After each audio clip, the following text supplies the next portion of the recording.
America में अब degree लेना आसान है, लेकिन नौकरी लगना दिन ब दिन बदतर होता जा रहा है, मुश्किल होता जा रहा है।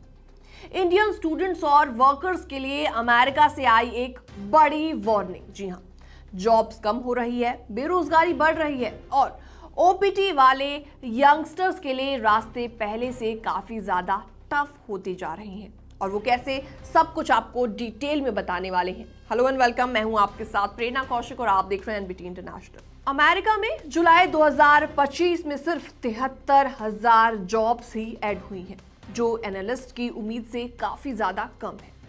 और टेंशन की बात यह है कि मई और जून के जॉब डेटा को भी रिवाइज करके 2.58 लाख जॉब्स कम कर दी गई है।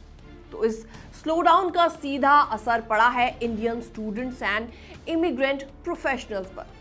अनएम्प्लॉयमेंट रेट अब बढ़कर 4.2% हो गया है और रिपोर्ट के मुताबिक जनवरी 2025 से अब तक करीबन 17 लाख इमिग्रेंट वर्कर्स अपनी जॉब्स खो चुकी हैं, जिसमें बहुत सारे भारतीय लोग शामिल हैं।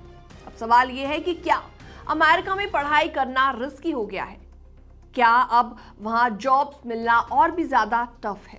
तो जनवरी से अब तक 7,35,000 फॉरेन बॉर्न वर्कर्स अमेरिका के वर्कफोर्स से बाहर हो चुके हैं।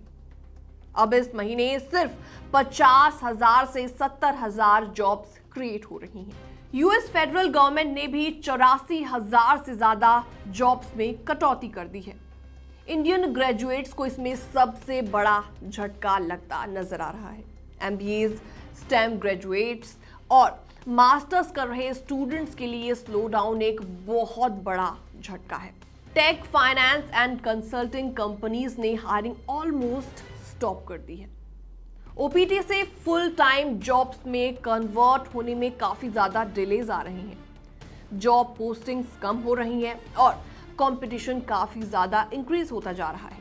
Manufacturing, technology and professional services जैसे सेक्टर्स में या तो हायरिंग फ्रीज हो रही है या फिर वहां पर ले ऑफ्स देखे जा रहे हैं। सिर्फ health care and social services में जॉब्स अभी भी अवेलेबल है। ग्रेजुएट्स की बात करें तो 22 से 27 एज ग्रुप में अनएम्प्लॉयमेंट रेट अब 5.8% तक पहुंच गया है, जो कि पिछले 10 सालों में हाईएस्ट है। तो ऐसे में इंडियन प्रोफेशनल्स को क्या करना चाहिए?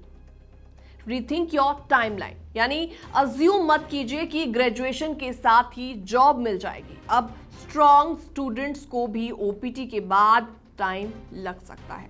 इसके अलावा बैकअप प्लान्स हमेशा तैयार रखें। कनाडा, सिंगापुर या इंडियन स्टार्टअप्स के साथ रिमोट रोल्स एक्सप्लोर करें। एशिया बेस्ड अपॉर्चुनिटी भी अच्छे ऑप्शंस आपको दे सकती है। इसके अलावा नेटवर्किंग पर जोर दें। जी हाँ, कैंपस प्लेसमेंट्स के भरोसे बिल्कुल मत रहिए। LinkedIn connections, referrals and internships अब ज्यादा वैल्यू रखते हैं। इसके अलावा इमिग्रेशन और वीजा रूल्स पर हमेशा नजर बनाए रखें। ओपीटी, H1B और यूएस इमिग्रेशन पॉलिसी में तेजी से बदलाव हो रहे हैं। ऐसे में अपने आप को हमेशा अपडेटेड रखें। तो सवाल यह भी है कि क्या ये जॉब मार्केट क्रैश है? तो नहीं, ये पूरी तरीके से क्रैश नहीं है। दरअसल हेल्थ केयर जैसे कुछ सेक्टर्स में हायरिंग अभी भी हो रही है, लेकिन जॉब मार्केट अब ज्यादा टाइट, सिलेक्टिव और स्लो हो गई है। तो आपको बता दें, इंडियन स्टूडेंट्स के लिए अमेरिका अब भी एक टॉप डेस्टिनेशन बिल्कुल बना हुआ है, लेकिन अब वहां जॉब पाने के लिए सिर्फ डिग्री नहीं बल्कि smart strategy, patience and flexibility भी इंपॉर्टेंट है। तो अब ये समझ लीजिए कि डिग्री के साथ साथ अब देसी जुगाड़ और ग्लोबल थिंकिंग भी काफी ज्यादा इंपॉर्टेंट है।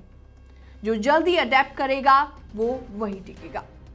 आपको क्या लगता है? पूरी रिपोर्ट को देखने के बाद कमेंट सेक्शन में आप अपने ओपिनियंस रख सकते हैं। बाकी तमाम अपडेट्स के लिए बनी रहिए एनबीटी इंटरनेशनल के साथ।